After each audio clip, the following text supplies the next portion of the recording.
In 20 minutes, London's burning on firework night. First, the news.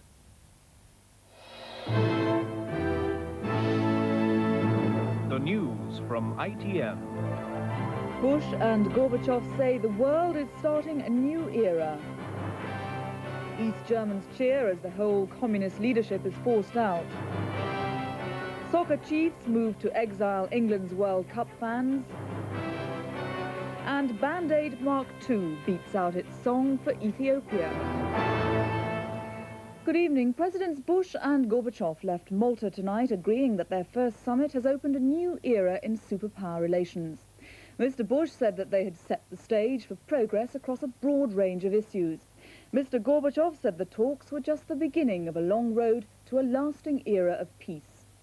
In a joint press conference at the end of 2 days of talking, they said they would work towards cuts in long-range nuclear and chemical weapons, but they differed sharply on the need for reduction in naval forces and on Soviet arms shipments to Central America. In the end, there were no surprises and no breakthroughs. But when George Bush and Mikhail Gorbachev appeared together for the first ever joint news conference by the leaders of Russia and America, it was clear they had established a strong working relationship. Did it mean the Cold War was over? We can realize a lasting peace and transform the East-West relationship to one of enduring cooperation. I assured the President of the United States that the Soviet Union would never start hot war against the United States of America. As Mr. Bush emerged aboard the cruiser Belknap this morning, the talk was still about the storms which disrupted yesterday's meetings. Mr. President, has the weather ruined this summit? Hell no. Hell no. The summit was back on schedule today, although the president's launch still faced some big waves as it made its way past the Soviet warship Slava. Good morning. Back again. Long time no see. They talked for 3 hours today, making 8 in all, not enough apparently to put pen to paper, but sufficient to pave the way for new arms treaties and economic agreements next year. This summit was conducted against a backdrop of dramatic change in Eastern Europe. Mr. Gorbachev said he won't interfere. Mr. Bush promised, in his words, not to dance on the Berlin Wall. The American president, content with the mutual understanding they've built, later reflected on the new relationship. I like to think he thought I knew what I was talking about, and we could have a good exchange without having to go to the experts or go to the notebooks, and it worked. And now we gotta move. Now we've got to move forward. You get the feeling he really wants to work with us. But for all the smiles, there were some sharp disagreements, not least over Central America. Mikhail Gorbachev, returning to the realities of Moscow, might have preferred something more to show from this summit. He needs international success to offset domestic difficulties. No such problems for George Bush, departing for Brussels and the NATO allies. He came here expressing caution and departed declaring, "I couldn't have asked for a better result." Tim Ewart, ITN, Malta. East Germany's communist leader Egon Krenz and his Politburo have resigned, along with the entire Central Committee. The former leader, Erich Honecker, and other disgraced officials have been expelled from the party, accused of corruption and the abuse of power. The short reign of East German communist leader Egon Krenz was over tonight as the country's entire communist leadership collapsed. Late tonight came the names of communists who will take over for the next 2 weeks. Among them, the man many tip as East Germany's new communist chief. Wolfgang Berghofer is the mayor of Dresden, Prime Minister Hans Modrow's power base. The two have a record of cooperation. Angered at evidence of corruption by senior communist officials, this crowd had marched on party headquarters earlier today. The old Central Committee members knew the game was up. We have failed, yes, of course, we did. We had come too late, and Gorbachev was right when he said, he who comes too late will be punished. They cheered every call for their removal, but none knew the collapse of communism would come so quickly. Politburo member Günter Schabowski announced the collapse of the communist leadership. Erich Honecker, Werner Krolikowski, The news was simultaneously flashed to East German television viewers watching an afternoon children's show. The final blow to the communist old guard came from the newly independent East German media. This investigative television program penetrated the compounds where top communists lived a privileged lifestyle. Public indignation is leading to mass public protest. Here a tram is halted in East Berlin. It had tried to drive through a peaceful demonstration calling for democracy in East Germany. Thousands linked hands across the country at noon today. Just hours later, the entire communist leadership had gone. Ian Glover-James, ITN, in East Berlin.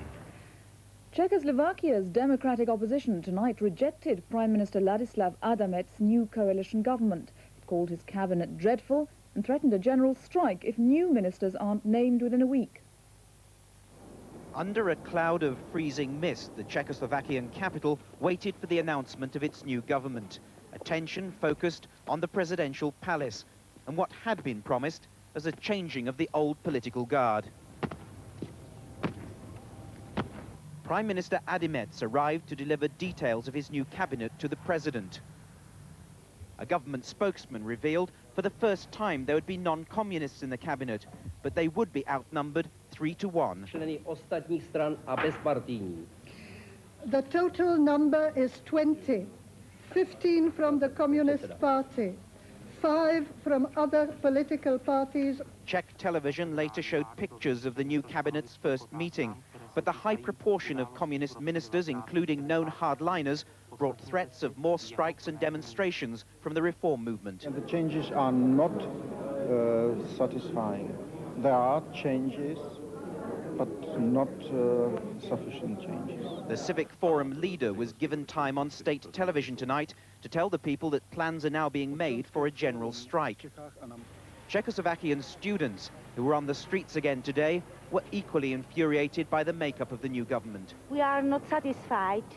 We are not satisfied. I think all our nation have been tricked today because we expected big changes. The students and Civic Forum say they'll hold another mass demonstration here tomorrow so the whole world can see their anger. Paul Davies, ITN, Prague. The Conservative leadership challenger, Sir Anthony MEYER, has said that ordinary people are crying out for a change from Mrs Thatcher. He's urging MPs to consult their constituents before deciding which way to vote in Tuesday's election. As Sir Anthony walked to church, the final battle for the Tory waverers had already begun. Sir Anthony wrote to a Sunday newspaper asking MPs to heed voters and not just the party faithful. One trouble with a lot of Conservative Party workers who are the salt of the earth is that they do tend to talk to one another rather a lot and not get out with the general public. And if they do get out with the general public, they tend to get out to confirmed Conservative voters. And I'm trying to urge them to go and see more people. And Mrs Thatcher's campaign manager has spent the weekend placating discontented MPs. But a number of our members are feeling very concerned at the present moment in mid-term, with a lot of legislation coming and so on. Now, them I can reassure that everything they say will be passed back to Mrs Thatcher. She is very much looking forward to listening to all of that and taking note of it, and I'm sure she will. Chris Hawkins MP thinks he's got a better idea than most about the result of Tuesday's vote. He's been taking bets on the outcome. The average figure is 45 abstentions and votes against. The minimum is 23, and the top end is around the 60s. The interesting thing is that the backbenchers are huddled around the low end, and cabinet ministers are towards the high end. Tonight, Edward Heath criticised Mrs Thatcher on Europe. It's a reflection on the Prime Minister for being a narrow little nationalist and unable to move with the whole movement of history in creating the greater Europe. But Mr Heath is now so isolated in the Tory party that his intervention could persuade undecided MPs not to abstain, but to vote for Mrs Thatcher. Kim CATCHESIDE, ITN, Westminster. The Philippine government says it's crushed the attempt to depose President Cory Aquino. But in the capital, Manila, scores of rebel soldiers are continuing to hold out against government forces. David Rose at ITN reports. Though the government has yet again claimed victory over the rebels, fierce fighting has gone on for most of today. Government forces have been firing on Manila's Smart Financial Center, where rebel soldiers have taken over many of the high-rise buildings. This is the most serious coup attempt Mrs Aquino has faced, Early today, she ruled out any truce. There will be no ceasefire. What they started, I will end. Today, government troops had to fight off a fierce 4-hour attack on their military headquarters. The government soldiers captured rebels' tanks, and in an underground tunnel, they found radio equipment and firearms. Over 50 people have been killed and 300 injured, but the Red Cross says the final tally may be much higher. Soccer, England's World Cup squad looks certain to be based on the island of Sardinia for the opening games in Italy next summer. The Sports Minister, Colin Moynihan, told the competition's organisers and the Italian government in Rome today that making English fans travel to an island was the best way of keeping hooligans under control. Just over 6 months to the kick-off, and the World Cup itself arrived in Rome this afternoon. The president of Argentina's Football Federation handing over the trophy they've held for 4 years. Also in Rome, the Sports Minister Colin Moynihan for talks with World Cup organisers about security and the threat posed by England's football hooligans. The British government wants England based on Sardinia for the opening matches, regardless of seedings. Fans could be more easily monitored on an island with limited ports of entry and restricted movement.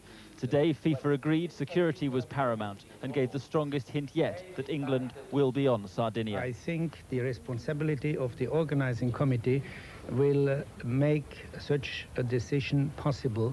Is the right place for the nice English fan that I'm lucky are the majority, and could be also a good solution for the less nice English fans.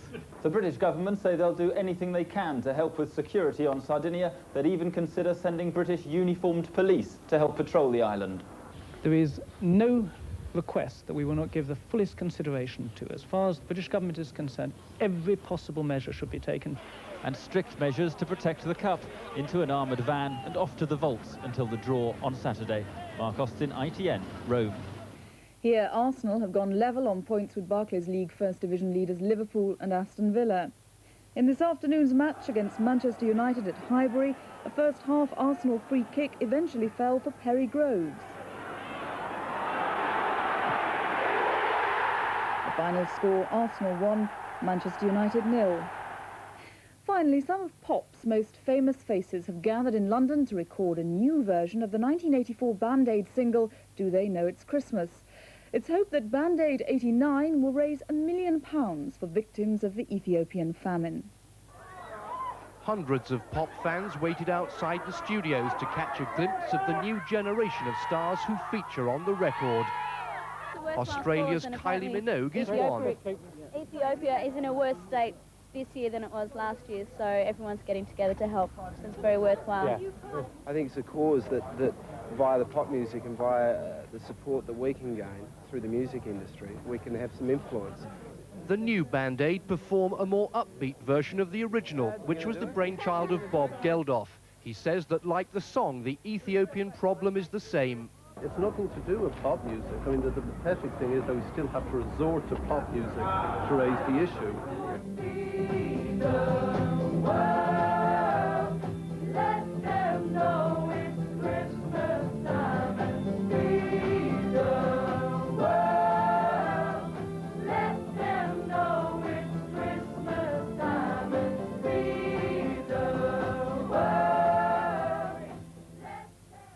And that's the ITN News so far tonight. From everyone here on the Weekend News team, have a very good evening.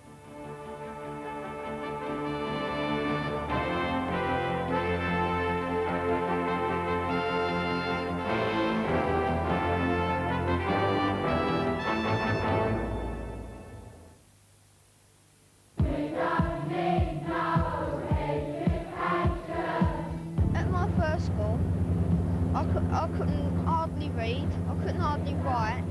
It was just a waste of time, really. This Monday, World in Action takes a typical British family to Europe to see just how different the schooling there is from the present third-rate system of education in Britain. We see an education system compared to ours that is working. World in Action's second programme on education, Monday, 8:30.